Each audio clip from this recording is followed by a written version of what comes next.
E se eu te dissesse que existe um livro antigo que previu com precisão cirúrgica eventos que aconteceriam centenas, até mesmo milhares de anos no futuro? E se te revelasse que este livro nomeou reis antes deles nascerem, descreveu métodos de execução que ainda não haviam sido inventados e profetizou a queda de impérios que pareciam eternos? Você acreditaria? Há mais de 3.000 anos, homens simples, pastores, agricultores, pescadores, receberam visões extraordinárias que desafiam toda a lógica humana. Eles viram através do véu do tempo, contemplaram eventos futuros com detalhes tão específicos que parecem relatórios jornalísticos escritos após os fatos. Mas havia um problema. Estes jornalistas viveram séculos antes dos eventos que descreveram. Como é possível um rei ser nomeado pelo nome 150 anos antes de nascer? Como pode alguém descrever um método de tortura romano quando Roma ainda era uma aldeia insignificante? Como é possível profetizar que uma cidade seria destruída e suas pedras jogadas no mar, e isso acontecer exatamente assim séculos depois? A resposta vai muito além da coincidência. Vai muito além da sorte. Estamos diante de algo que transcende completamente a capacidade humana de predição. Durante décadas, céticos tentaram desacreditar essas profecias, alegando que foram escritas depois dos eventos. Mas a arqueologia moderna tem uma surpresa para eles. Os manuscritos do Mar Morto, descobertos em 1947, contêm textos proféticos datados de séculos antes dos eventos preditos. Uma prova irrefutável de que estas palavras foram realmente escritas no futuro anterior. Imagine por um momento. E se essas profecias não fossem apenas registros históricos fascinantes, mas janelas abertas para compreender como Deus opera na história humana? E se elas fossem convites para você descobrir que existe um Criador que conhece seu futuro com a mesma precisão com que conhecia o destino de impérios antigos? Cada profecia cumprida é como uma assinatura divina na história. Cada detalhe preciso é um lembrete de que estamos lidando com alguém que transcende o tempo, que vê o fim desde o princípio, que orquestra eventos através dos séculos com maestria absoluta. Neste momento, você está prestes a embarcar em uma jornada através de 10 das mais extraordinárias profecias já registradas, todas cumpridas com precisão matemática. Você vai descobrir como um profeta descreveu a crucificação 1000 anos antes dela ser inventada. Vai conhecer a história do rei que foi ungido por Deus antes mesmo de nascer. Vai testemunhar como palavras antigas se tornaram realidade de formas que deixaram gerações inteiras boquiabertas.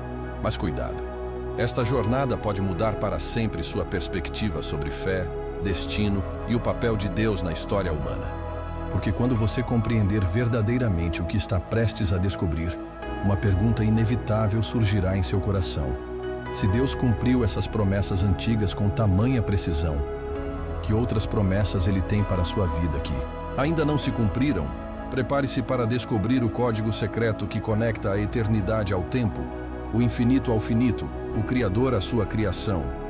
Prepare-se para testemunhar o impossível se tornando realidade. Se esta mensagem está edificando sua vida, peço que se inscreva no canal agora. Curta o vídeo, assista até o final e deixe seu comentário. Tudo o que você fizer é muito importante para ajudar este canal a crescer e continuar com a missão de anunciar as palavras de Jesus para o maior número de pessoas possível. Gratidão. E agora, vamos voltar para a mensagem. A queda da orgulhosa Tiro, quando o Altíssimo humilha os soberbos. Ezequiel 26, 3, 5, 12, 14. Portanto, assim diz o Senhor Deus: Eis que eu sou contra ti, ó Tiro, e farei subir contra ti muitas nações, como quando o mar faz subir as suas ondas. E destruirão os muros de Tiro, e derrubarão as suas torres, e eu varrerei o seu pó dela, e farei dela uma penha limpa. No meio do mar virá a ser um enxugadouro das redes. E roubarão as tuas riquezas, e saquearão as tuas mercadorias, e derrubarão os teus muros, e destruirão as tuas casas desejáveis, e as tuas pedras, e a tua madeira, e o teu pó lançarão no meio das águas. E farei de ti uma penha limpa. virás a ser um enxugadouro das redes, nunca mais serás edificada, porque eu, o Senhor, o falei, diz o Senhor Deus. Imagine-se caminhando pelas ruas movimentadas de Tiro, a joia do Mediterrâneo, onde mercadores de todas as nações se reuniam para negociar as mais preciosas mercadorias do mundo antigo. Esta cidade era o orgulho da civilização fenícia, um centro de poder e riqueza que parecia inabalável. Seus habitantes olhavam para o mar com confiança, protegidos pelas águas que os separavam do continente, acreditando-se invencíveis. Mas, em meio a essa prosperidade, uma voz profética ecoou através dos séculos. Ezequiel, servo do Deus Altíssimo, proclamou uma palavra que parecia impossível. Tiro seria completamente destruída. Suas pedras e escombros seriam lançados ao mar, e o local se tornaria apenas uma rocha nua, onde pescadores estenderiam suas redes. Quantas vezes em nossas vidas enfrentamos situações que parecem impossíveis de mudar? Quantas vezes olhamos para fortalezas em nossas vidas, sejam medos, vícios, relacionamentos tóxicos ou circunstâncias adversas, e pensamos que jamais serão vencidas?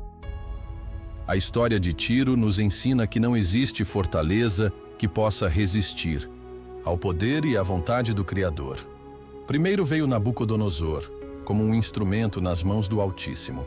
Suas tropas atacaram a cidade continental. Mas isso foi apenas o início. Os moradores de Tiro pensaram estar seguros em sua ilha, separados por águas que consideravam intransponíveis. Que engano fatal! Deus havia decretado a destruição completa, e sua palavra não retorna vazia. Então chegou Alexandre, o Grande, em 332 a.C., com uma determinação sobrenatural. Ele não apenas sitiou a cidade, ele fez algo extraordinário e profético. Usando exatamente os escombros da cidade continental destruída por Nabucodonosor, construiu uma ponte de 800 metros para alcançar a ilha. Pedra por pedra, escombro por escombro, as ruínas de Tiro foram literalmente jogadas no mar, cumprindo com precisão milimétrica a palavra profética dada séculos antes. Hoje, quando visitamos o local onde outrora se erguia a majestosa Tiro, encontramos exatamente o que Ezequiel profetizou. Uma rocha nua onde pescadores locais estendem suas redes. É um testemunho silencioso, mas poderoso, de que as palavras do Eterno se cumprem com precisão absoluta. Esta história nos ensina lições profundas para a nossa jornada espiritual. Primeiro, que o orgulho precede a queda. Tiro confiava em sua própria força, riqueza e posição estratégica, esquecendo-se de que toda prosperidade vem do alto. Segundo, que Deus usa instrumentos humanos para cumprir seus propósitos. Nabucodonosor e Alexandre eram homens com suas próprias ambições, mas serviram aos planos divinos sem nem mesmo perceber. Mais importante ainda, a destruição de Tiro nos lembra que vivemos em um mundo temporal. Tudo o que parece sólido e permanente aos olhos humanos pode desmoronar em um instante quando contrário aos propósitos eternos de Deus. Por isso, devemos construir nossas vidas não sobre as areias movediças da riqueza material, posição social ou poder humano, mas sobre a rocha inabalável da palavra de Deus. A precisão desta profecia também fortalece nossa fé nas promessas divinas para nossas vidas. Se Deus cumpriu sua palavra sobre uma cidade antiga com tal exatidão, incluindo detalhes específicos como o destino dos escombros e o uso futuro do terreno, quanto mais podemos confiar em suas promessas pessoais para nós? Cada promessa bíblica carrega o mesmo poder e garantia de cumprimento. Quando enfrentamos gigantes em nossas vidas, lembremo-nos de Tiro. Não importa quão forte, estabelecido ou aparentemente invencível seja o obstáculo diante de nós, se Deus decretou sua queda, ela acontecerá. Nossa responsabilidade é permanecer fiéis, orar com persistência e aguardar o cumprimento da vontade divina, mesmo quando os métodos e o tempo não fazem sentido para nossa mente limitada. A história de Tiro também nos convida à humildade. Se uma das cidades mais poderosas da antiguidade foi reduzida a um local de pesca, Quem somos nós para nos orgulharmos de nossas conquistas temporais? Toda glória pertence ao Senhor, e é sábio reconhecermos nossa dependência dele em todas as áreas da vida. Finalmente, esta profecia cumprida é um convite à esperança. Se Deus tem poder para transformar uma cidade próspera em ruínas de acordo com seu propósito, Ele também tem poder para transformar nossas ruínas em algo belo e útil segundo seus planos. As pedras de nossa vida que parecem destroços podem ser exatamente o material que Deus usará para construir pontes para nosso destino glorioso. O fim do Império Babilônico, quando os impérios se curvam diante do Eterno. Isaías 13, 19, 22.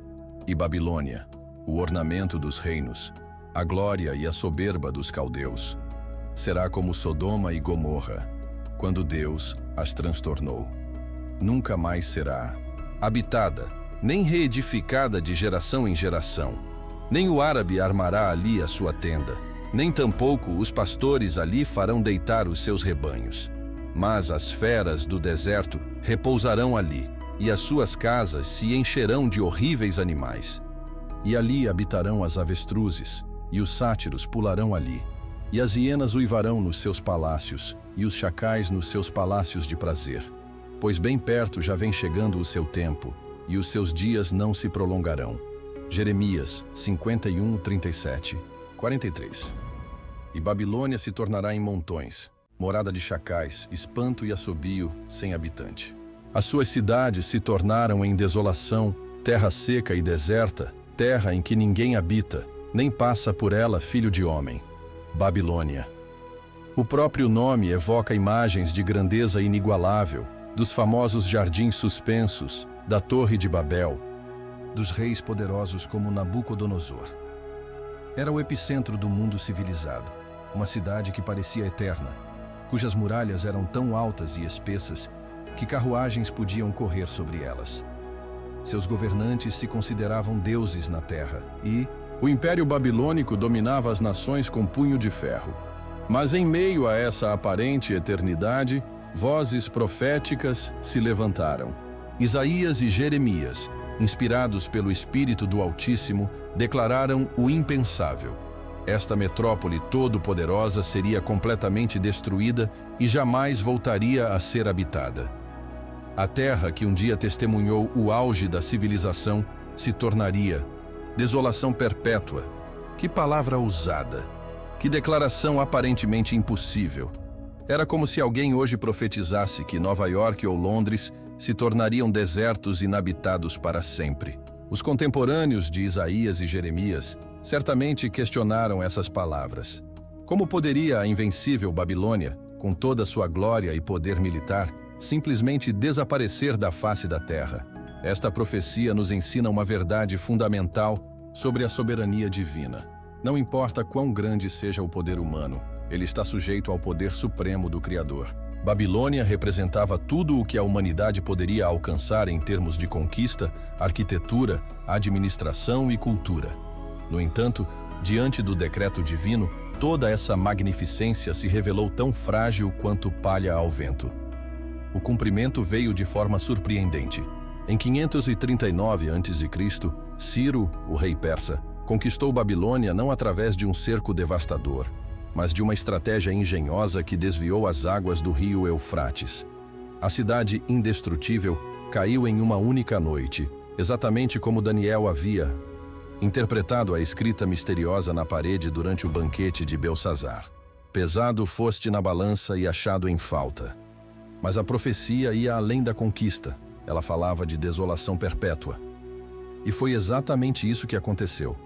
Ao longo dos séculos, a grande Babilônia foi gradualmente abandonada. As pessoas se mudaram, os edifícios desmoronaram, as ruas se encheram de areia do deserto. Hoje, quando visitamos as ruínas da antiga Babilônia no Iraque, encontramos apenas vestígios arqueológicos de uma civilização que um dia dominou o mundo conhecido. Para nós, que vivemos neste século, a queda de Babilônia carrega mensagens poderosas. Primeiro, ela nos lembra da temporalidade de todos os sistemas humanos. Não importa quão sólidas pareçam nossas estruturas, sejam elas econômicas, políticas, sociais ou mesmo pessoais. Elas estão sujeitas à soberania do Eterno. Isso não deve nos causar desespero, mas sim nos dirigir à única fonte de segurança verdadeira, nosso relacionamento com Deus. A profecia sobre Babilônia também revela a justiça divina. Esta não era uma cidade comum. Era um império que oprimiu o povo de Deus, destruiu Jerusalém, profanou os utensílios sagrados do templo e forçou milhares ao exílio. A queda de Babilônia representa a verdade bíblica de que Deus não permite que a injustiça prevaleça indefinidamente. Pode demorar, aos nossos olhos, mas a justiça divina sempre prevalece. Outro aspecto fascinante desta profecia é como ela se conecta com o plano de redenção. A queda de Babilônia não foi apenas um julgamento, mas também uma libertação. Foi através da conquista persa que o povo de Israel pode retornar à sua terra. Muitas vezes, o que parece destruição aos nossos olhos é, na verdade, parte de um plano maior de restauração e bênção. Esta história nos ensina também sobre a importância da humildade diante do Criador. Babilônia falhou porque seus governantes se exaltaram acima de Deus, chegando ao ponto de forçar a adoração a ídolos e desafiar abertamente a autoridade divina. A queda da cidade nos lembra que Deus resiste aos soberbos, mas dá graça aos humildes. Para a nossa vida pessoal, a profecia sobre Babilônia nos convida a examinar onde estamos colocando nossa confiança. Estamos construindo Babilônias pessoais, depositando nossa segurança em coisas temporais como carreira, relacionamentos humanos, posses materiais ou status social? Ou estamos fundamentando nossa vida na rocha inabalável da Palavra de Deus? A precisão com que esta profecia se cumpriu também fortalece nossa fé nas promessas futuras. Se Deus cumpriu sua palavra sobre um império tão poderoso quanto Babilônia, podemos ter absoluta certeza de que Ele cumprirá cada promessa feita aos seus filhos. Nenhuma palavra dele voltará vazia. Finalmente, as ruínas silenciosas de Babilônia falam a cada geração sobre a eternidade. Elas nos lembram que estamos de passagem por este mundo e que nossas decisões devem ser pautadas não pelo que é temporal, mas pelo que é eterno. A verdadeira grandeza não está em construir impérios terrestres, mas em viver de acordo com os propósitos do reino de Deus, que jamais será abalado. A visão de Daniel e Alexandre, o Grande, o Deus que revela os tempos e as estações. Daniel 8, 5, 8, 20 e 22. E, estando eu considerando, eis que um bode vinha do ocidente sobre toda a terra, mas sem tocar no chão. E aquele bode tinha um chifre insigne entre os olhos. E dirigiu-se ao carneiro que tinha as duas pontas, ao qual eu tinha visto em pé diante do rio, e correu contra ele no ímpeto da sua força. E viu chegar perto do carneiro, e se irritou contra ele, e feriu o carneiro, e lhe quebrou as duas pontas, pois não havia força no carneiro para estar diante dele, e o lançou por terra, e o pisou aos pés. Não houve quem pudesse livrar o carneiro da sua mão, e o bode se engrandeceu sobremaneira. Mas estando na sua maior força, aquela grande ponta foi quebrada, e subiram no seu lugar 4 pontas insígnes para os 4 ventos do céu. Aquele carneiro que viste com 2 pontas são os reis da Média e da Pérsia. Mas o bode peludo é o rei da Grécia, e a ponta grande que tinha entre os olhos é o primeiro rei. O ter sido quebrada, levantando-se 4 em lugar dela, significa que 4 reinos se levantarão da mesma nação, mas não com a força dela. Na quietude de seu aposento na Babilônia, um jovem judeu exilado recebe uma visão extraordinária que mudaria para sempre nossa compreensão sobre a soberania de Deus na história. Daniel, homem de oração e fé inabalável, contempla uma cena celestial que parecia saída de um sonho. Um bode poderoso vindo do ocidente, com um chifre notável entre seus olhos, correndo sobre a face de toda a terra sem tocar o chão. Esta não era uma visão aleatória ou simbólica sem significado. Era uma janela aberta para o futuro, uma revelação divina sobre eventos que ainda levariam séculos para se cumprir.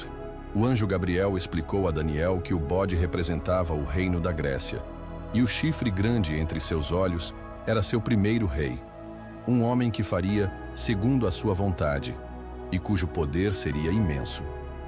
Mais de 2 séculos depois, nas montanhas da Macedônia, nascia um menino destinado a cumprir esta profecia de forma espetacular.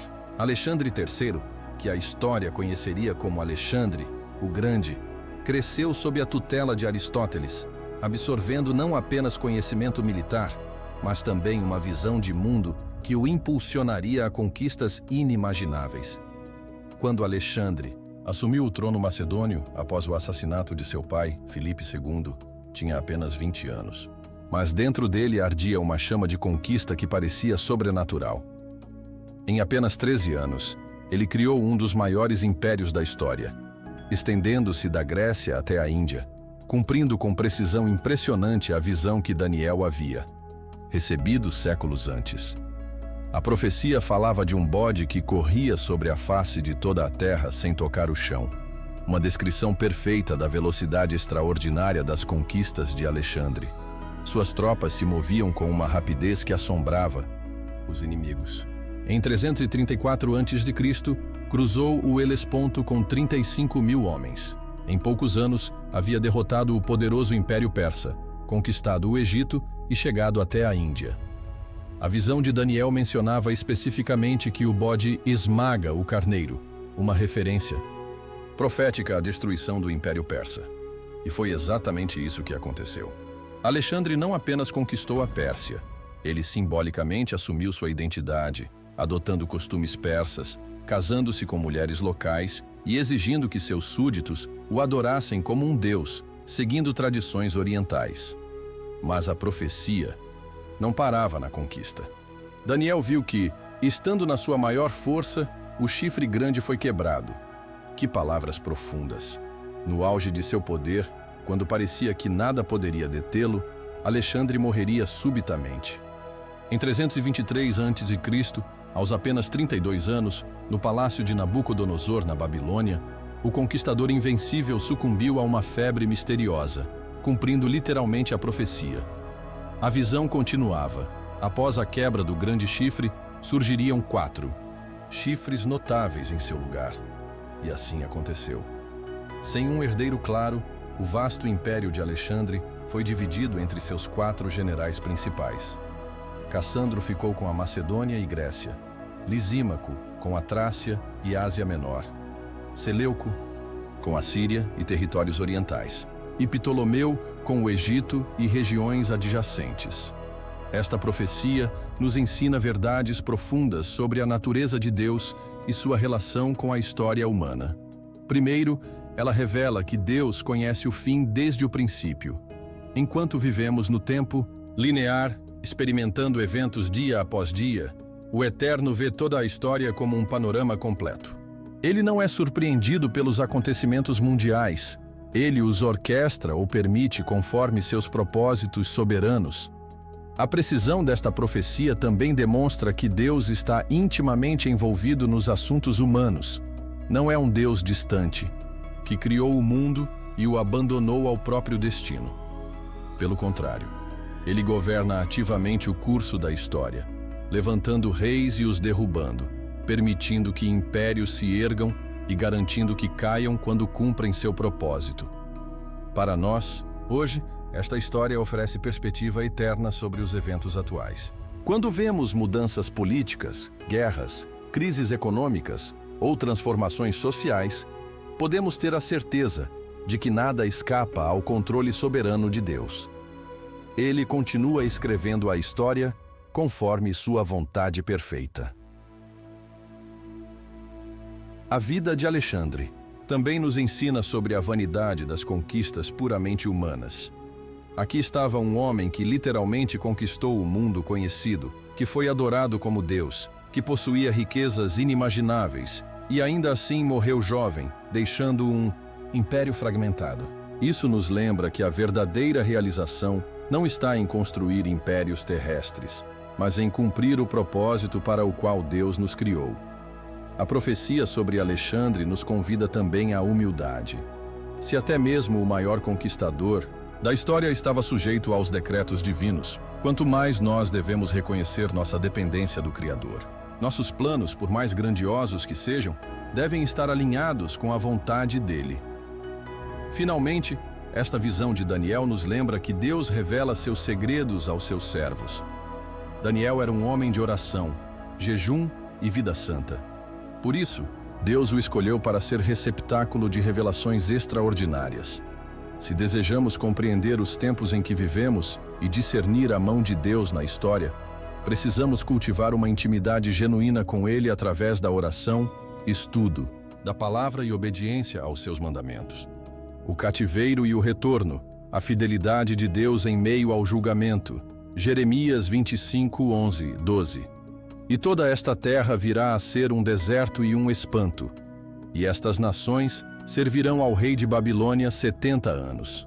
Será, porém, que quando se cumprirem os 70 anos, visitarei o rei de Babilônia, e esta nação, diz o Senhor, castigando a sua iniquidade, e a terra dos caldeus. E fala-ei desolações perpétuas. Jeremias 29, 10.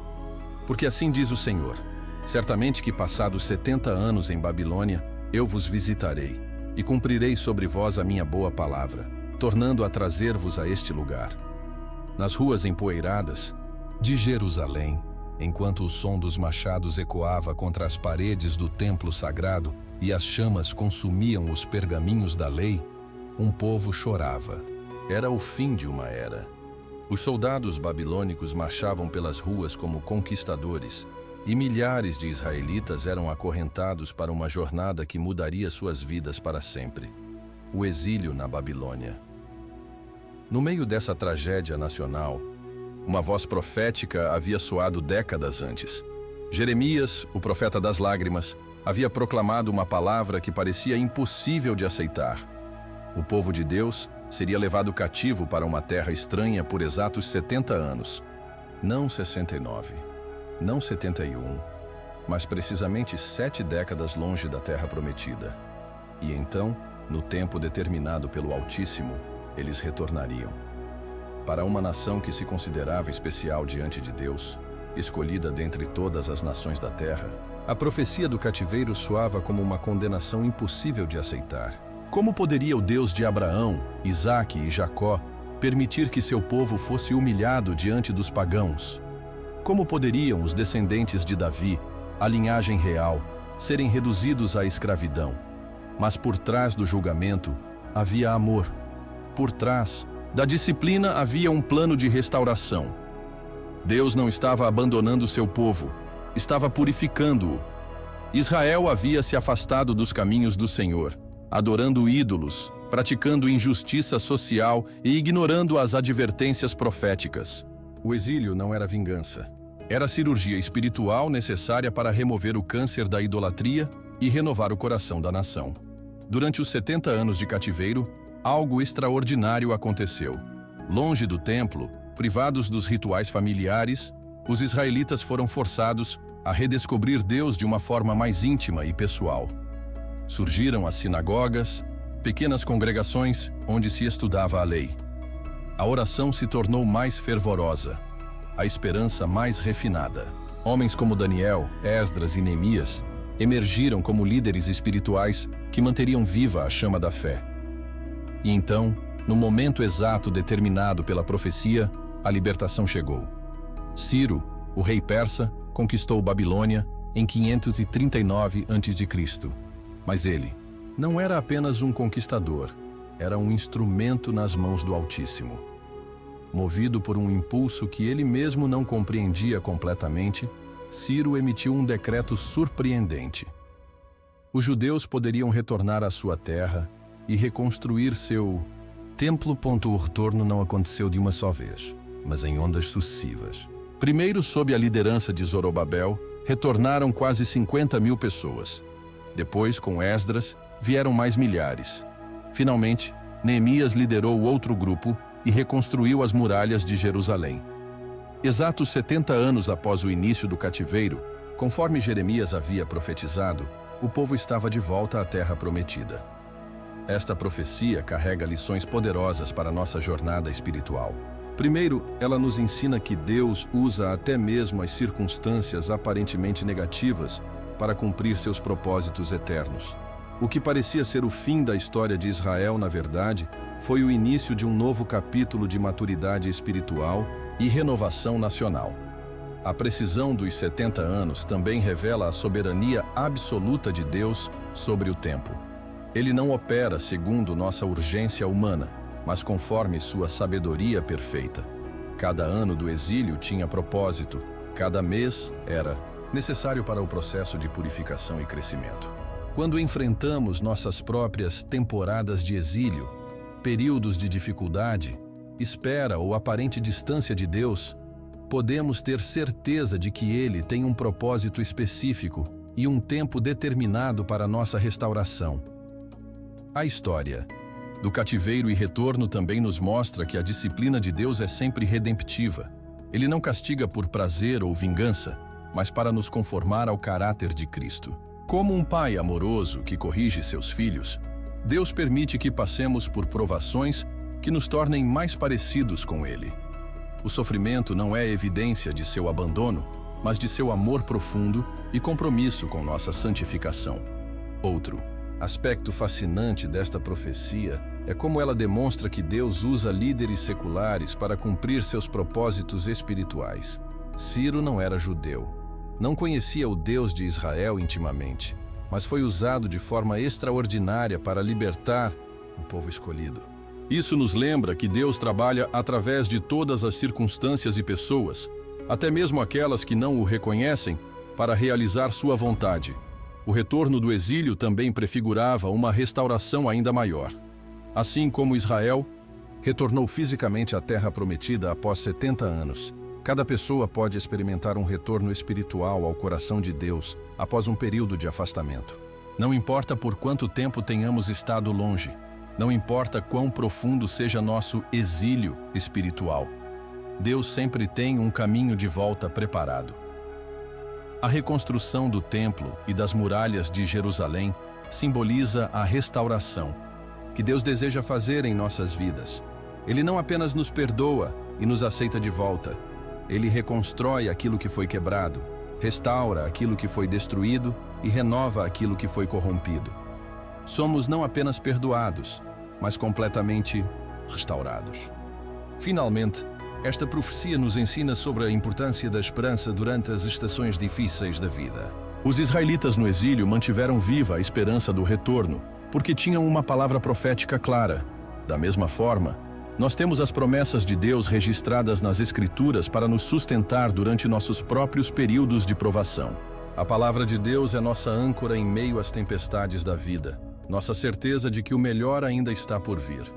O nascimento do Messias, Belém, a pequena cidade com destino eterno. Miqueias 5:2. E tu, Belém Efrata, ainda que pequena entre os milhares de Judá, de ti me sairá o que governará em Israel, e cujas saídas são desde os tempos antigos, desde os dias da eternidade, em uma pequena vila da Judéia, tão insignificante que mal aparecia nos mapas da época, tão humilde que era conhecida apenas como a pequena entre os clãs de Judá, Deus escolheu escrever o capítulo mais importante da história humana. Belém Éfrata, cidade natal do rei Davi, estava prestes a testemunhar o nascimento daquele que seria chamado Maravilhoso Conselheiro, Deus Forte, Pai da Eternidade, Príncipe da Paz. 700 anos antes daquele momento sagrado, quando ainda não existiam estradas romanas cortando a Palestina, quando o Império Romano era apenas um sonho distante e César Augusto nem havia nascido, um profeta chamado Miqueias recebeu uma revelação extraordinária. Em meio às turbulências políticas de seu tempo, ele proclamou palavras que ecoariam através dos séculos. Mas tu, Belém Éfrata, ainda que sejas pequena entre os clãs de Judá, de ti me sairá aquele que há de ser o governante em Israel. Que declaração extraordinária! Uma pequena cidade, quase insignificante, seria o berço do Messias prometido. Não Jerusalém, com todo o seu esplendor e importância religiosa. Não Roma, com todo o seu poder imperial. Não Alexandria, com toda a sua cultura e conhecimento. Mas Belém, a pequena, a humilde, a esquecida pelos poderosos do mundo.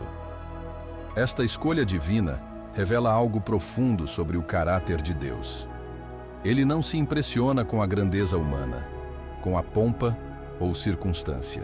Pelo contrário, ele escolhe as coisas loucas deste mundo para confundir as sábias, e as coisas fracas deste mundo para confundir as fortes. Belém representava tudo o que o mundo considera insignificante, mas Deus a escolheu para ser palco do evento mais significativo da história. Durante séculos, essa profecia permaneceu como uma semente enterrada no solo das Escrituras, esperando o tempo certo para germinar. Gerações se sucederam, impérios se levantaram e caíram, mas a palavra de Miqueias permaneceu, guardada no coração dos que esperavam a consolação de Israel. Então chegou o momento designado pela eternidade.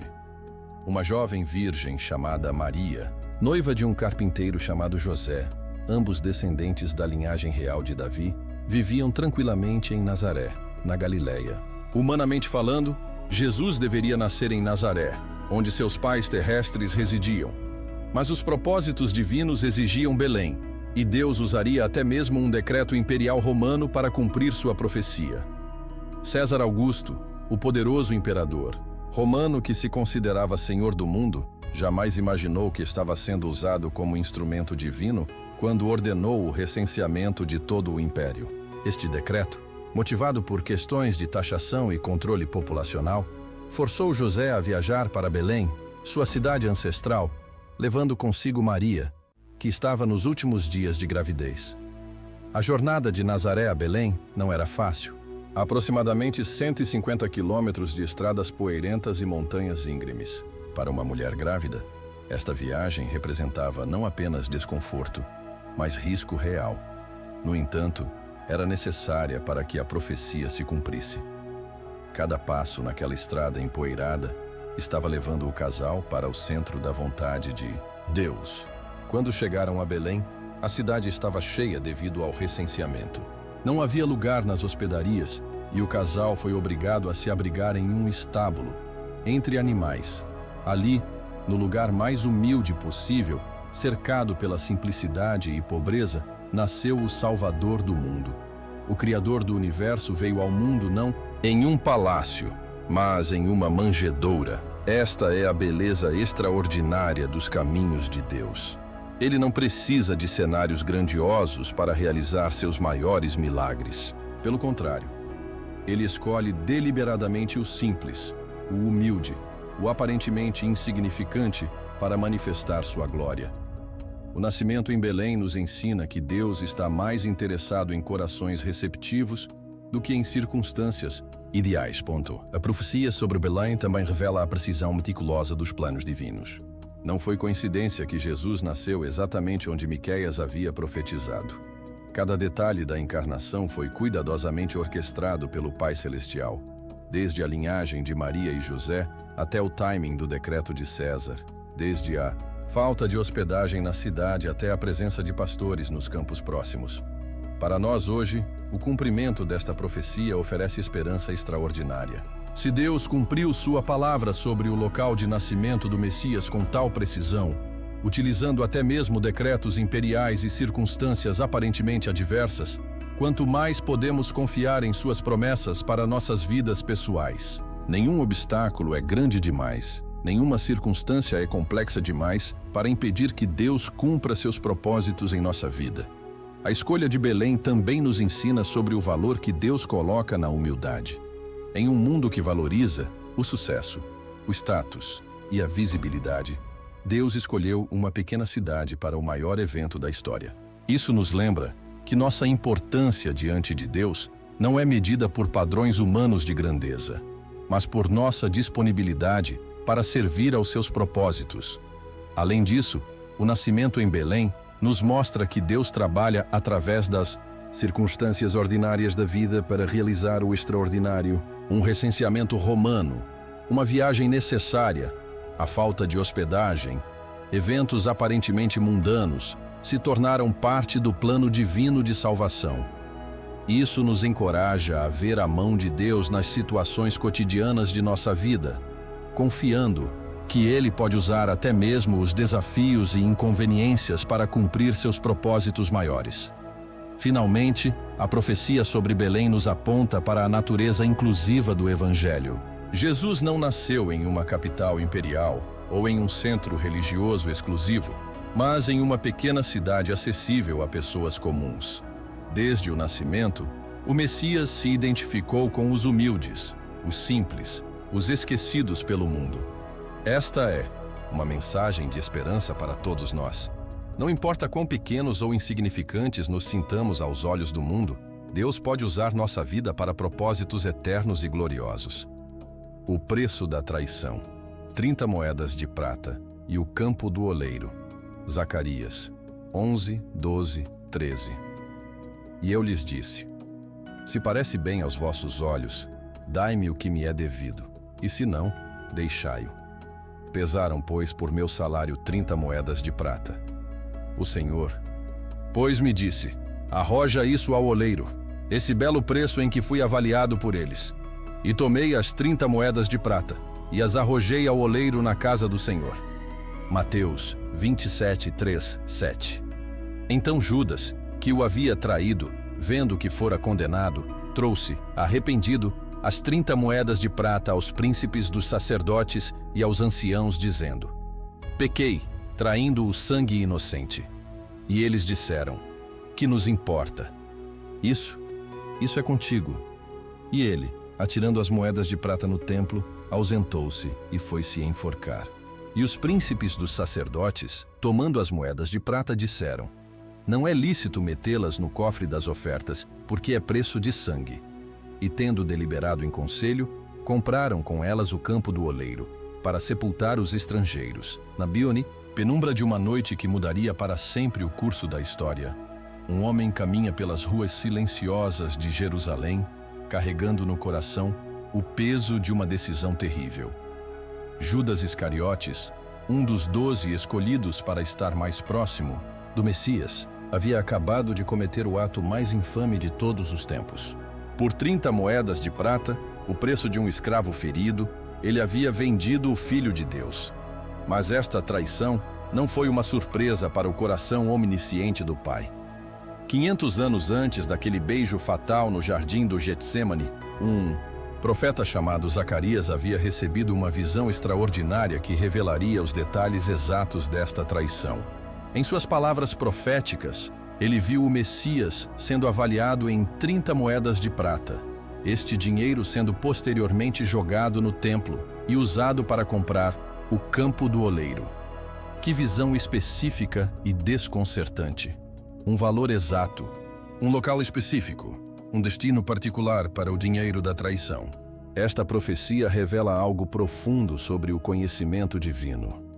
Deus não apenas conhece o futuro em termos gerais, mas conhece cada detalhe, cada movimento, cada decisão que será tomada, mesmo as mais sórdidas e dolorosas. Durante anos, Judas caminhou ao lado de Jesus. Ele viu os milagres, ouviu os ensinamentos, testemunhou a compaixão infinita do Mestre. Ele foi enviado para pregar, curar os enfermos e expulsar demônios. Externamente, parecia ser um discípulo como qualquer outro. Mas em seu coração, uma semente de ganância e descontentamento estava crescendo silenciosamente. A Bíblia nos revela que Judas era quem carregava a bolsa do grupo e subtraía dela. Pequenos atos de desonestidade foram preparando seu coração para a traição maior. Quando Maria ungiu os pés de Jesus com um perfume caríssimo, Judas criticou o desperdício, não por amor aos pobres, mas por cobiça. Cada decisão pequena e aparentemente insignificante, estava moldando seu caráter para aquele momento fatídico. A oportunidade chegou durante a semana da Páscoa. Os principais sacerdotes e escribas procuravam uma maneira de prender Jesus longe das multidões que o seguiam. Foi então que Judas se aproximou deles com sua proposta sinistra. Que me quereis dar, e eu vô-lo entregarei? As palavras saíram de seus lábios como veneno, selando não apenas o destino de Jesus, mas o seu próprio. O preço acordado foi exatamente 30 moedas de prata, nem mais, nem menos do que Zacarias havia profetizado. Este valor não era casual. Segundo a lei de Moisés, 30 ciclos de prata era o preço de compensação por um escravo morto por um boi. Êxodo 21:32.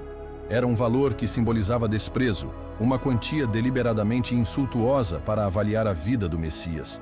Os líderes religiosos estavam, conscientemente ou não, declarando que Jesus valia menos que um servo comum.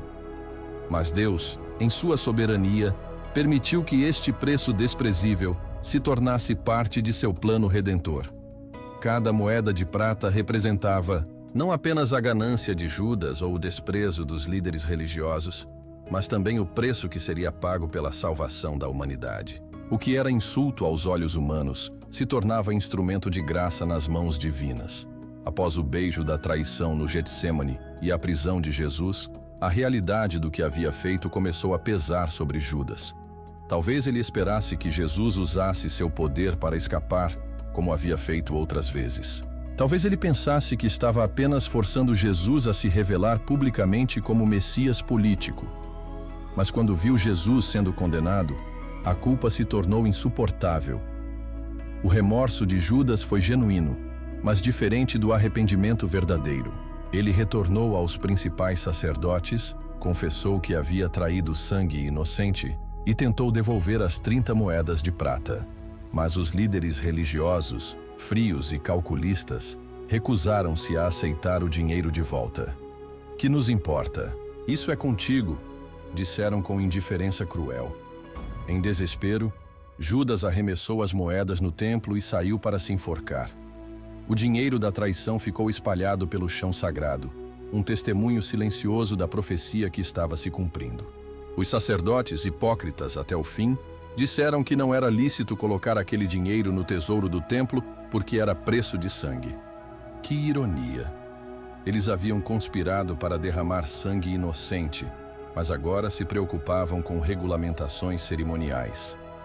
A solução encontrada pelos líderes religiosos foi usar o dinheiro para comprar o campo do oleiro, um terreno onde se enterravam estrangeiros. Mais uma vez, cumprindo exatamente a profecia de Zacarias. Aquele campo passou a ser chamado Campo de Sangue, Aceldama, um memorial permanente da traição e de suas consequências. Esta história nos ensina lições profundas sobre a natureza do pecado e suas consequências. Primeiro, ela nos mostra como pequenas concessões ao mal podem nos levar a atos impensáveis. Judas não se tornou traidor da noite para o dia. Foi um processo gradual de escolhas erradas que endureceram seu coração. A profecia sobre as 30 moedas de prata também revela a diferença crucial entre remorso e arrependimento verdadeiro. Judas sentiu culpa profunda, mas sua resposta foi desespero e autodestruição, não restauração. O arrependimento verdadeiro nos leva a Deus em busca de perdão. O remorso meramente humano nos leva à condenação própria. Além disso, esta história nos mostra como Deus pode transformar até mesmo os atos mais vis em instrumentos de sua glória. A traição de Judas, embora moralmente reprovável e totalmente de sua responsabilidade, fazia parte do plano divino de salvação. Jesus precisava ser entregue, julgado e crucificado para que a redenção da humanidade fosse possível. A precisão desta profecia também fortalece nossa fé na soberania de Deus. Se ele conhecia o preço exato da traição, o destino específico do dinheiro e até mesmo o nome do campo que seria comprado, quanto mais ele conhece cada detalhe de nossa vida e de nosso futuro, nada escapa ao seu controle amoroso. Para nossa vida pessoal, a história de Judas é um alerta solene sobre os perigos da ganância e da desonestidade. Ela nos lembra que nosso caráter é formado pelas escolhas diárias que fazemos, especialmente nas pequenas coisas. Também nos ensina que proximidade física com Jesus não garante transformação espiritual. É preciso que nosso coração esteja genuinamente rendido a Ele. Finalmente, o campo do oleiro nos lembra que nossas escolhas têm consequências duradouras. Aquele terreno permaneceu como testemunho silencioso da traição por gerações. Da mesma forma, nossas decisões criam legados, para o bem ou para o mal, que se estendem muito além de nossa própria vida. O Salmo profético da cruz, 1000 anos antes do Calvário. Salmos 22, 1, 7, 8, 14 e 18. Deus meu, por que me desamparaste? Por que te alongas do meu auxílio e das palavras do meu bramido?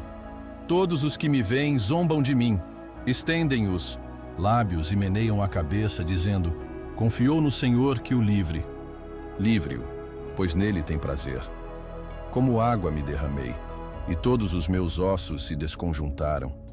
O meu coração é como cera, derreteu-se no meio das minhas entranhas. A minha força se secou como um caco, e a língua se me pega ao céu da boca, e me puseste no pó da morte. Pois me rodearam cães. O ajuntamento de malfeitores me cercou, traspassaram-me as mãos e os pés. Poderia contar todos os meus ossos. Eles me estão olhando e encarando em mim.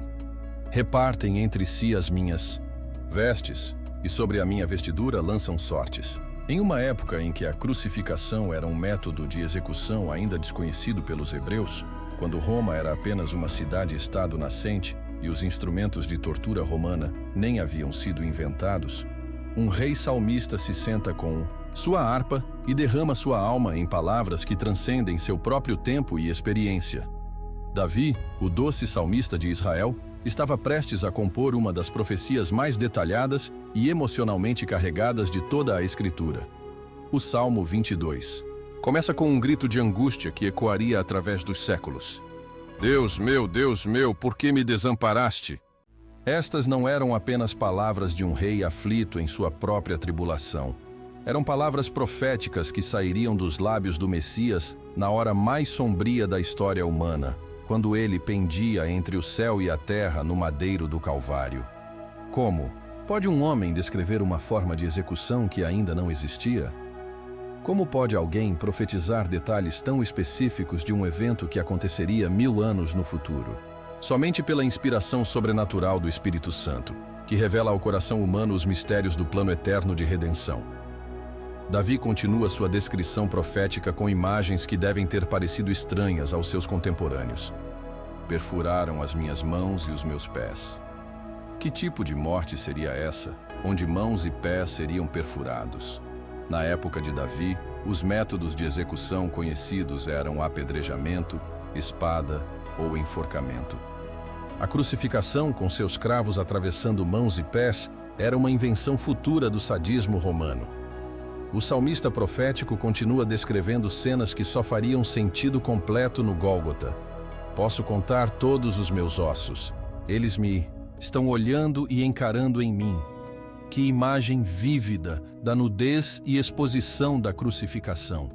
O corpo esticado na cruz de tal forma que cada osso se torna visível, enquanto multidões curiosas e hostis observam com mórbida fascinação. Abriram contra mim a sua boca, como um leão que despedaça e ruge. Estas palavras capturam perfeitamente a atmosfera de ódio e zombaria que cercaria a cruz. Os líderes religiosos, que deveriam ser pastores do povo, se comportariam como predadores ferozes, escarnecendo do Filho de Deus em sua maior agonia. Uma das predições mais específicas do Salmo diz: repartem entre si as minhas vestes, e sobre a minha túnica lançam sortes. Que detalhe extraordinário! Não apenas que suas roupas seriam tomadas, mas que haveria uma distinção entre as vestes comuns, que seriam divididas, e uma peça especial, sobre a qual lançariam sortes. Exatamente isso aconteceu no Calvário, quando os soldados romanos dividiram as roupas de Jesus em 4 partes, mas decidiram sortear a túnica inconsútil para não rasgá-la. O Salmo também descreve o sofrimento físico da crucificação, com detalhes médicos impressionantes. Derramei-me como água, e todos os meus ossos se desconjuntaram. O meu coração fez-se como cera, derreteu-se no meio das minhas entranhas. A minha força se secou como um caco, e a língua se me pega ao paladar. Estas palavras descrevem com precisão científica os efeitos da crucificação. Desidratação severa, deslocamento dos ossos devido ao peso do corpo insuficiência cardíaca e sede extrema. Mas o Salmo 22 não termina na morte e no desespero. Em sua parte final, há uma mudança dramática de tom. A agonia se transforma em triunfo, o desespero em esperança. Proclamarei o teu nome aos meus irmãos, louvar-te-ei no meio da congregação. O salmista profético vê além da morte, vislumbrando a ressurreição e a vitória final. Dele será a posteridade que o servirá. Falar-se-á do Senhor a posteridade vindoura. Virão e anunciarão a sua justiça ao povo que nascer, porquanto ele o fez.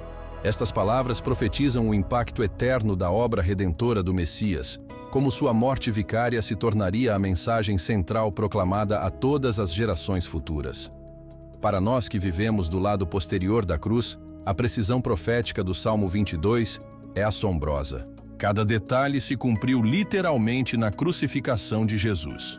Quando ele bradou, Eli, Eli, lama sabachthani, estava citando o início deste salmo, identificando-se completamente com a profecia de Davi e confirmando que era, de fato, o Messias, sofredor predito nas Escrituras.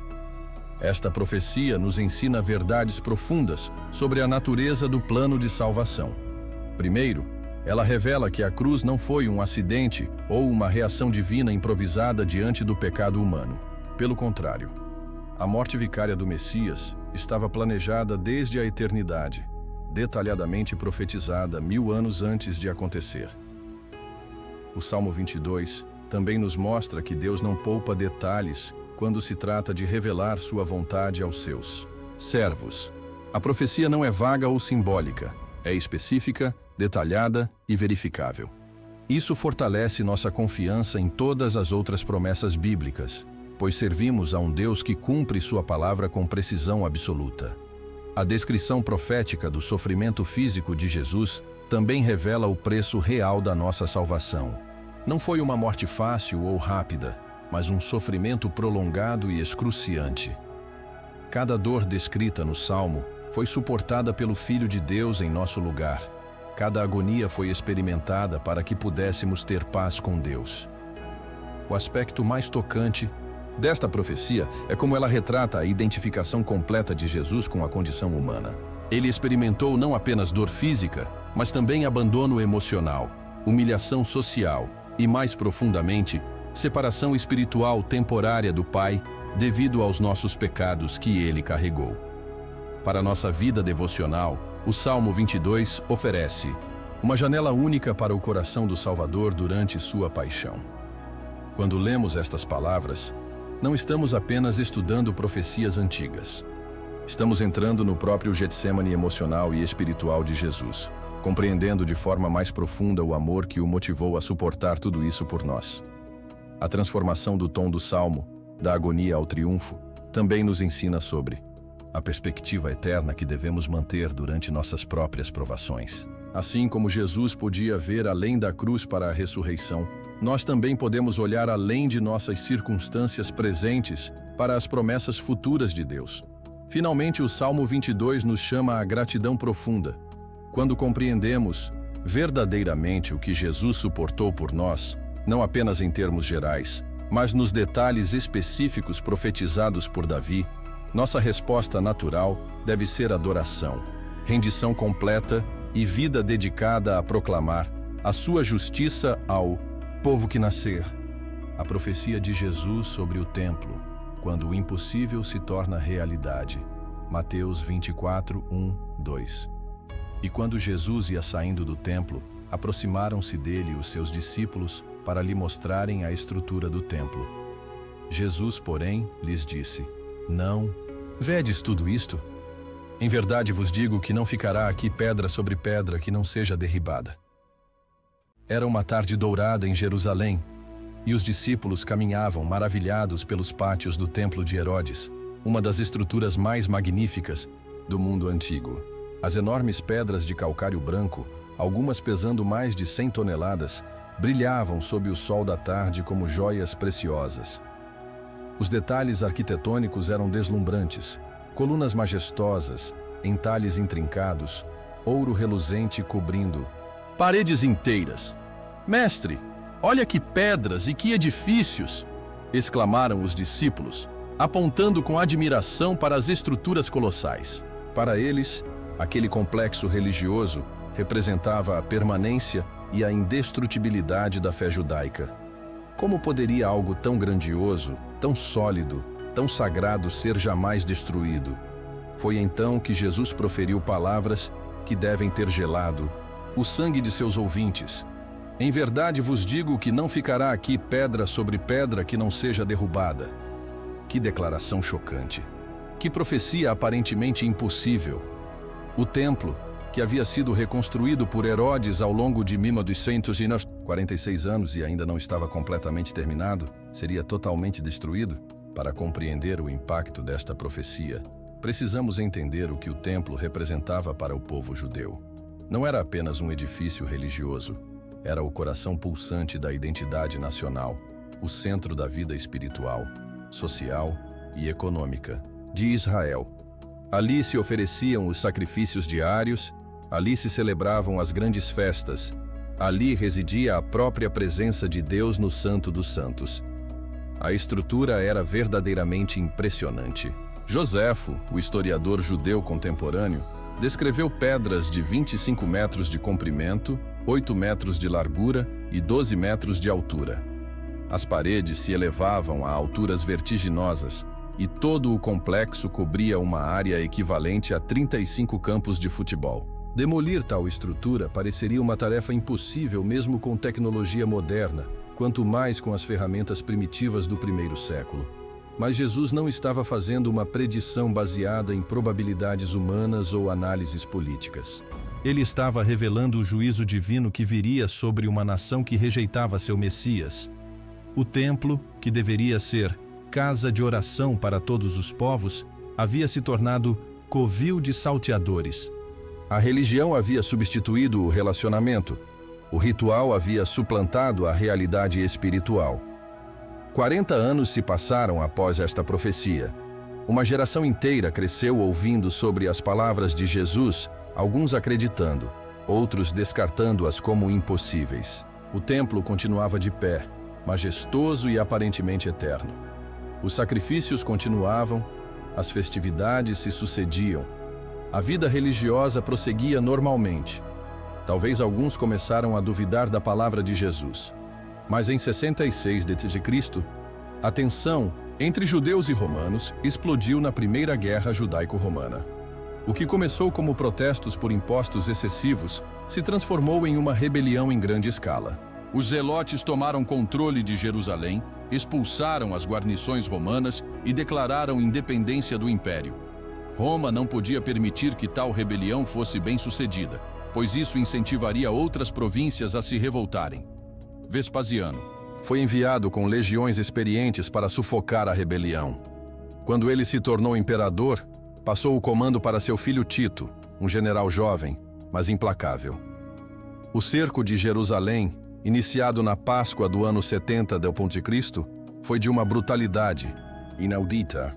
Tito cercou completamente a cidade durante os dias mais sagrados do calendário judeu, quando ela estava repleta de peregrinos. A fome se tornou tão severa que mães comiam seus próprios filhos. Joséfo relata que mais de 1 milhão de judeus morreram durante o cerco. No dia 9 de Ave, agosto, do ano 70 d.C., as tropas romanas finalmente romperam as defesas do templo. O que aconteceu a seguir cumpriu a profecia de Jesus de forma literal e terrível. Os soldados não apenas demoliram o edifício, eles o destruíram com tal fúria que literalmente não ficou pedra sobre pedra. O fogo que consumiu o templo foi tão intenso que o ouro dos ornamentos derreteu e se infiltrou entre as pedras. Para recuperar o ouro derretido, os soldados romanos foram obrigados a desmontar o templo pedra por pedra, cumprindo assim, sem saber, a profecia de Jesus com precisão absoluta. O que havia levado décadas para construir foi completamente arrasado em questão de dias. Tito, segundo Joséfo, havia inicialmente ordenado que o templo fosse preservado como troféu de guerra. Mas um soldado, aparentemente agindo por impulso próprio, ateou fogo ao edifício sagrado. O que parecia ser um ato de desobediência militar era, na verdade, o cumprimento do decreto divino profetizado por Jesus.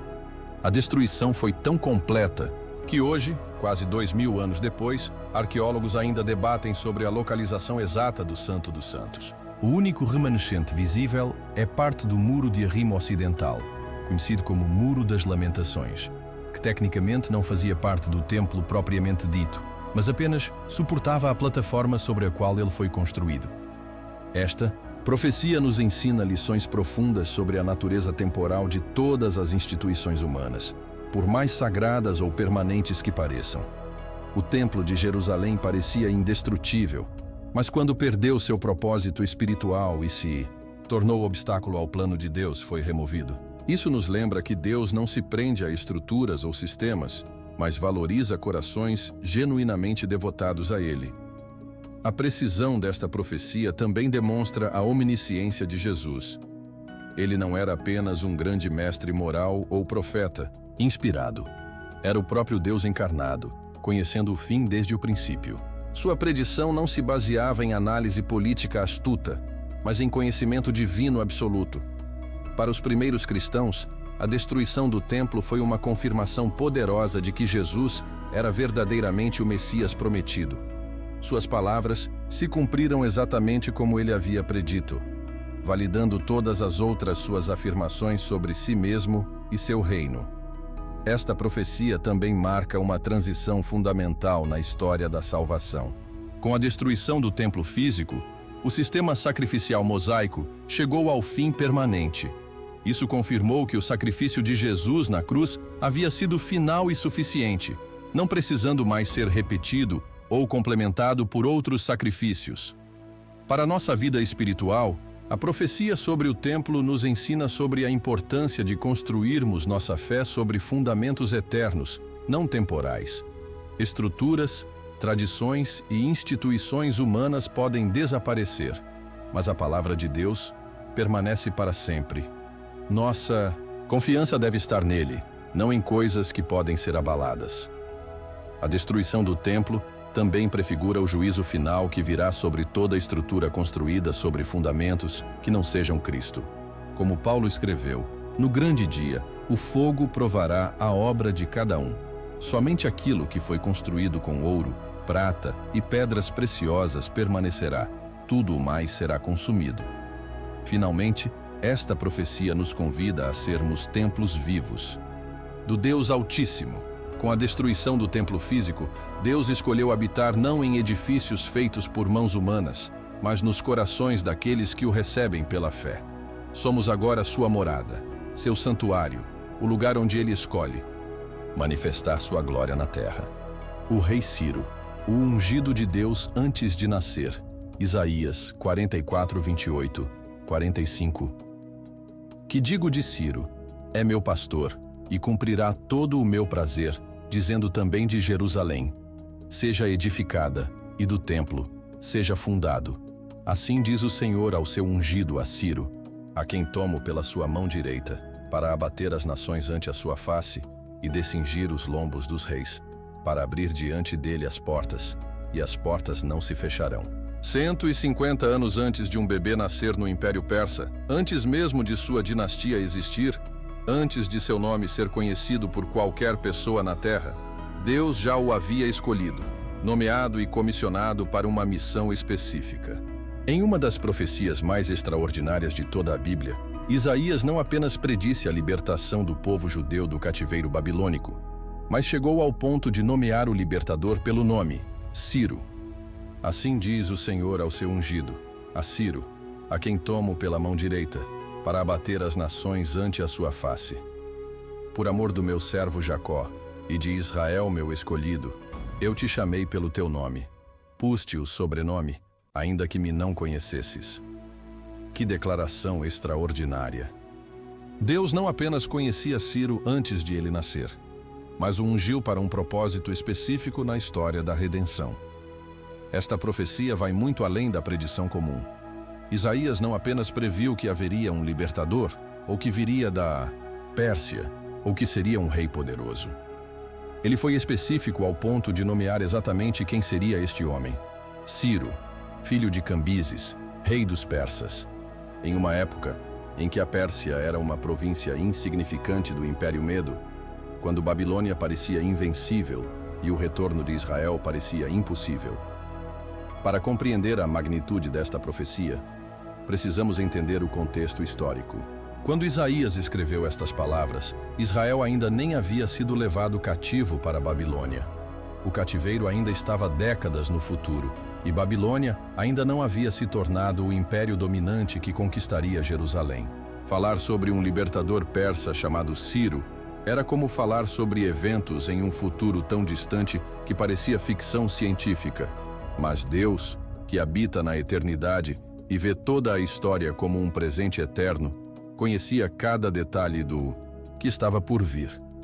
Ele conhecia o nome do bebê que nasceria na corte persa séculos mais tarde, conhecia sua personalidade, suas ambições, suas decisões futuras. E mais importante, ele tinha um plano específico para usar este homem pagão como instrumento de libertação para seu povo escolhido. Quando Ciro finalmente nasceu, por volta de 600 anos a.C., o Império Babilônico estava no seu auge. Nabucodonosor havia conquistado Jerusalém, destruído o templo e levado o povo de Israel para o exílio. A situação parecia desesperadora. Os judeus se assentavam às margens dos rios da Babilônia e choravam, perguntando-se se algum dia veriam. Novamente, Ciro cresceu em uma cultura zoroastriana, adorando Ahura Mazda e outros deuses persas. Ele não conhecia o Deus de Abraão, Isaque e Jacó. Não havia lido as profecias de Isaías, não sabia que havia sido ungido pelo Altíssimo para uma missão específica. No entanto, Deus estava preparando seu coração e moldando suas circunstâncias para o momento divino. A ascensão de Ciro ao poder foi meteórica e surpreendente. Ele conseguiu unificar as tribos persas, conquistar o Império Medo, incluindo seu avô Astiages, e estabelecer um dos maiores impérios da história antiga. Sua estratégia militar era inovadora, sua administração era tolerante para os padrões da época e sua personalidade carismática atraía tanto soldados quanto povos conquistados. O momento crucial chegou em 539 a.C., quando Ciro conquistou Babilônia, mas sua conquista foi diferente das brutais campanhas militares típicas da época.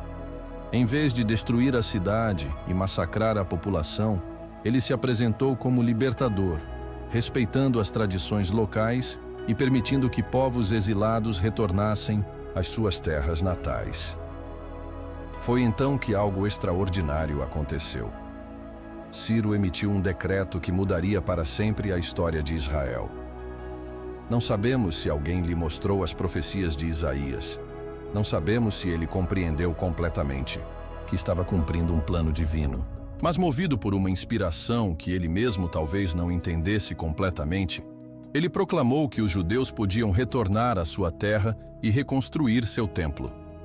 O cilindro de Ciro, descoberto por arqueólogos e considerado por muitos como a primeira declaração de direitos humanos da história, confirma a política tolerante deste rei extraordinário.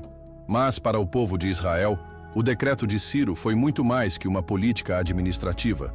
Foi a resposta divina às suas orações, o cumprimento das profecias de Jeremias sobre os 70 anos de cativeiro e a realização da promessa de Isaías sobre um libertador ungido. Esta história nos ensina verdades profundas sobre a soberania de Deus na história humana.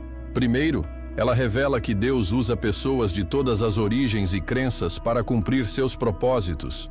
Ciro era pagão, mas foi chamado de ungido do Senhor, porque serviu aos propósitos divinos de restauração para Israel. Isso nos lembra que Deus pode usar qualquer pessoa, em qualquer posição, para realizar sua vontade. A profecia sobre Ciro também demonstra o conhecimento absoluto de Deus sobre o futuro. Nomear alguém 150 anos antes de seu nascimento vai muito além da capacidade humana de predição. Isso só é possível para aquele que transcende o tempo e vê toda a história simultaneamente. Para nossa vida pessoal, a história de Ciro nos ensina que Deus está trabalhando nos bastidores da história, preparando pessoas e circunstâncias para cumprir seus propósitos em nossa vida.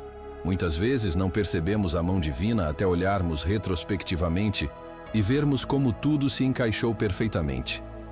A profecia sobre Ciro também nos mostra que Deus não é limitado por fronteiras religiosas, culturais ou nacionais. Ele pode usar líderes seculares, pessoas de outras religiões, até mesmo inimigos de seu povo para realizar seus planos. Isso amplia nossa perspectiva sobre como Deus opera no mundo e nos ensina a ver sua mão até mesmo em eventos aparentemente seculares ou políticos. A história de Ciro também revela a paciência divina. Deus não tem pressa como nós temos. Ele estava disposto a esperar 150 anos para o momento perfeito, preparando não apenas o libertador, mas também as circunstâncias históricas que tornariam possível a libertação.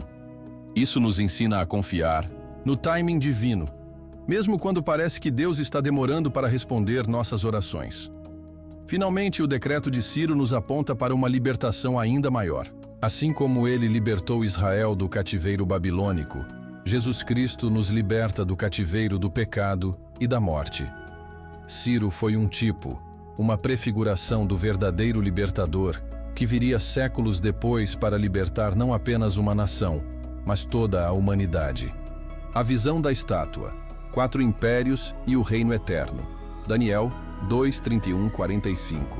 Tu, ó rei, estavas vendo, e eis aqui uma grande estátua. Esta estátua, que era grande e cujo esplendor era excelente, estava em pé diante de ti, e a sua aparência era terrível.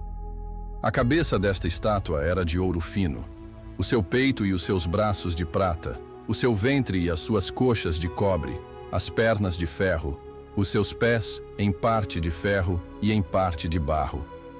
Estavas vendo isto quando uma pedra foi cortada sem auxílio de mãos, a qual feriu a estátua nos pés de ferro e de barro e os esmiuçou.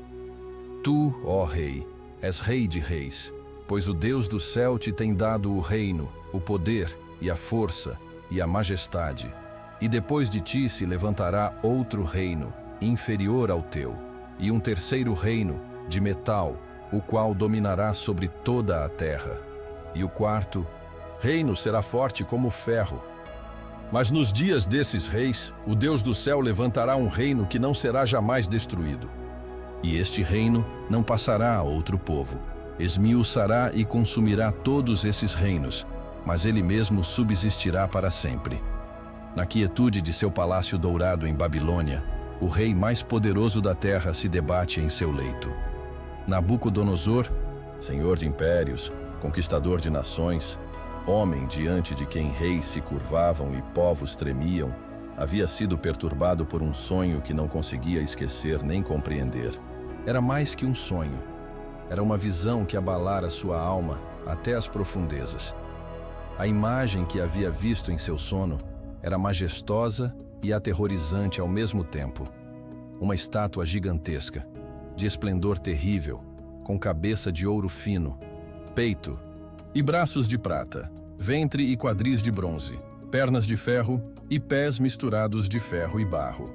E então, vinda do nada, uma pedra cortada sem auxílio de mãos humanas atingiu os pés da estátua, fazendo-a desmoronar completamente, enquanto a pedra se tornava uma grande montanha que enchia toda a terra.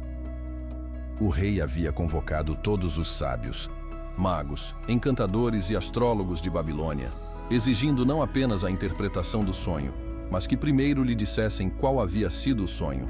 Era uma tarefa impossível para a sabedoria humana, mas não para aquele que serve ao Deus que revela os mistérios. Daniel, o jovem judeu exilado, após uma noite de oração intensa com seus companheiros, recebeu em visão tanto o sonho quanto sua interpretação. Quando foi trazido à presença do rei, ele não apenas descreveu perfeitamente o sonho que atormentava Nabucodonosor, mas revelou seu significado profético, uma visão panorâmica da história mundial desde aquele momento, até o estabelecimento do reino eterno de Deus. Tu, ó rei, és rei de reis, a quem o Deus do céu tem dado o reino, o poder, a força e a majestade. Daniel começou sua interpretação reconhecendo que o próprio Nabucodonosor era a cabeça de ouro da visão. O Império Babilônico, com toda sua glória e poder, representava o auge da civilização humana até aquele momento. O ouro simbolizava não apenas a riqueza de Babilônia, mas também a autoridade absoluta que Deus havia concedido a Nabucodonosor. Mas a profecia continuava: depois de ti se levantará outro reino, inferior ao teu. A prata do peito e braços representava o império que sucederia a Babilônia, o Império Medo-Persa, inferior em esplendor, prata versus ouro, mas maior em extensão territorial.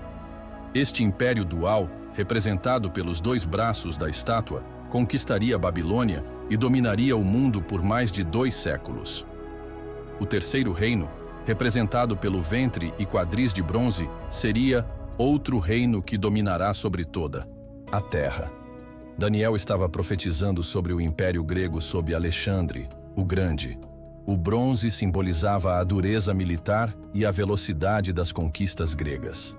Alexandre não apenas conquistou o Império Persa, mas estendeu seu domínio até a Índia, cumprindo literalmente a profecia de um reino que dominaria toda a terra conhecida. O quarto reino, representado pelas pernas de ferro, seria forte como ferro, pois o ferro despedaça e quebra tudo.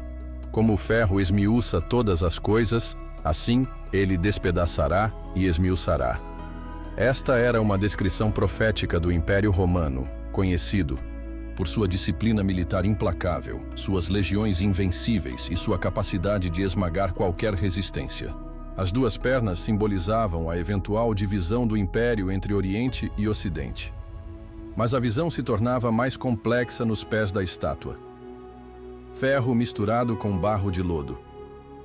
Daniel explicou que este reino seria, em parte forte e em parte frágil, representando uma fase final onde o poder seria dividido e instável.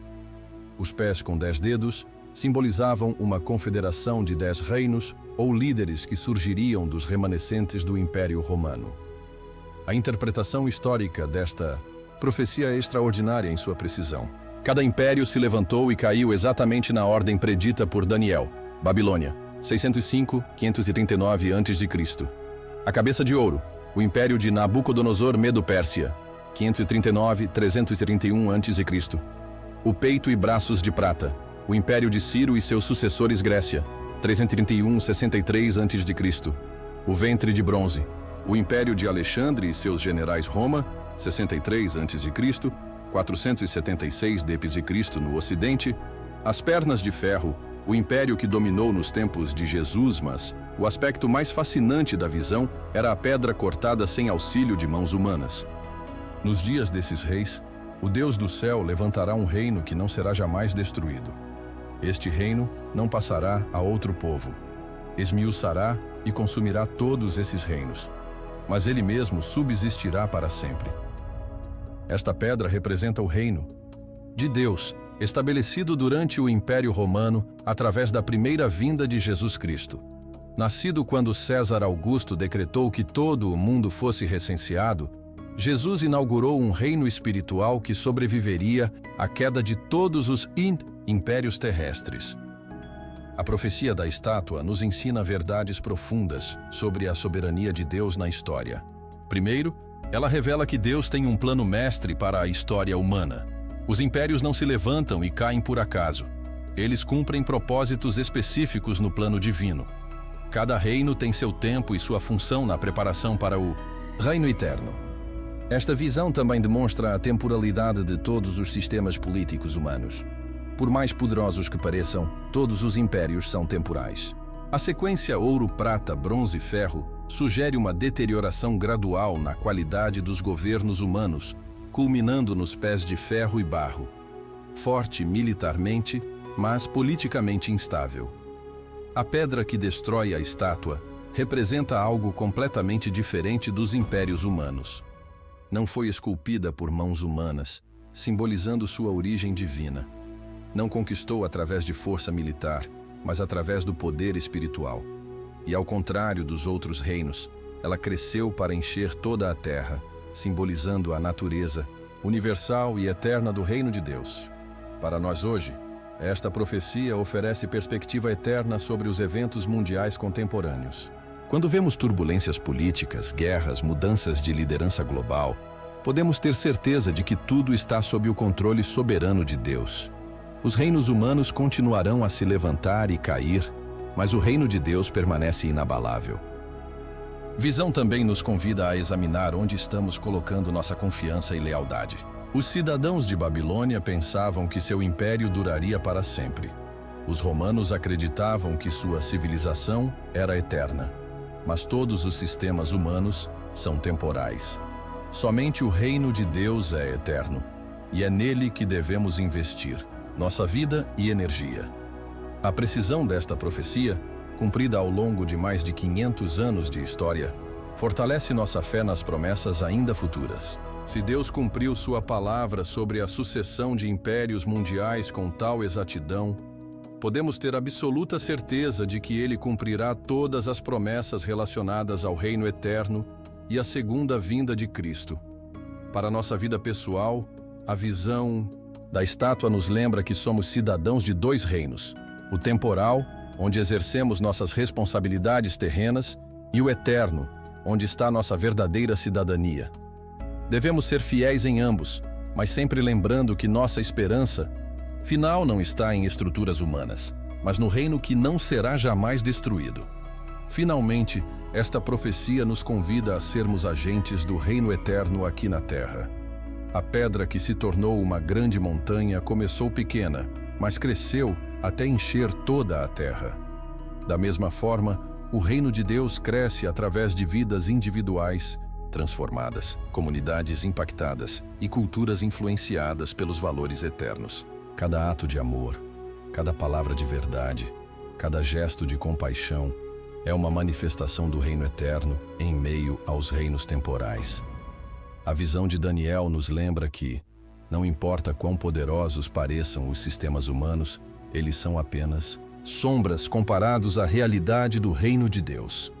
E nós temos o privilégio extraordinário de ser parte deste reino que permanecerá quando todas as outras estruturas tiverem se transformado em pó. Amado irmão, amada irmã, depois de caminharmos juntos através destas 10 profecias extraordinárias, uma verdade incontestável emerge como o sol nascente. A palavra de Deus é viva, poderosa e absolutamente confiável. Você testemunhou como ele nomeou Ciro, 150 anos antes de seu nascimento. Viu como Jesus descreveu com precisão milimétrica a destruição do templo. Contemplou como Daniel profetizou sobre Alexandre, o Grande, séculos antes de suas conquistas. Cada profecia cumprida é uma assinatura divina gravada na rocha da história, uma prova irrefutável de que servimos ao Deus do impossível. Mas aqui está a verdade que deve incendiar seu coração. O mesmo Deus que cumpriu essas profecias antigas tem promessas específicas para a sua vida. Se ele foi fiel em cada detalhe profético ao longo de milênios, quanto mais será fiel às promessas que fez para você. Quando ele disse: "Todas as coisas contribuem para o bem daqueles que amam a Deus", isto não é uma esperança vaga, é uma garantia baseada em sua natureza imutável. Quando prometeu que os planos que tenho para vocês são de paz e não de mal, para dar esperança e futuro, estas não são palavras bonitas, são decretos eternos de alguém que já viu seu amanhã. Você está passando por um vale? Ele já preparou sua vitória. Enfrentando uma batalha impossível? Ele já decretou sua conquista. Sua situação parece sem saída? Para o Deus que transformou o coração de reis pagãos e mudou o destino de nações, não existe impossível. Em sua vida, pare de duvidar, pare de temer, pare de viver como órfão quando você é filho do rei. As mesmas mãos que orquestraram a queda de impérios estão tecendo sua história com fios de ouro. O mesmo poder que ressuscitou Jesus dentre os mortos está operando em seu favor neste exato momento. Sua fé não está baseada em wishful thinking. Ela está alicerçada na palavra inabalável daquele que governa galáxias e conhece seu nome. Ele não mudou, ele não falhou, e não começará com você. Então levante-se, declare suas promessas, confie em sua palavra, porque o Deus das profecias cumpridas é o mesmo Deus que está escrevendo seu final glorioso. Se esta mensagem tocou, seu coração e fortaleceu sua fé.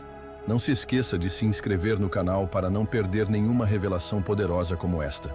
Clique no sino das notificações para ser o primeiro a receber nossos conteúdos que vão transformar sua visão sobre a fidelidade de Deus. Compartilhe este vídeo com alguém que precisa ser lembrado de que serve ao Deus do impossível. E, nos comentários, declare uma promessa de Deus que você está aguardando se cumprir em sua vida. Quero orar com você. Deus te abençoe e até o próximo vídeo.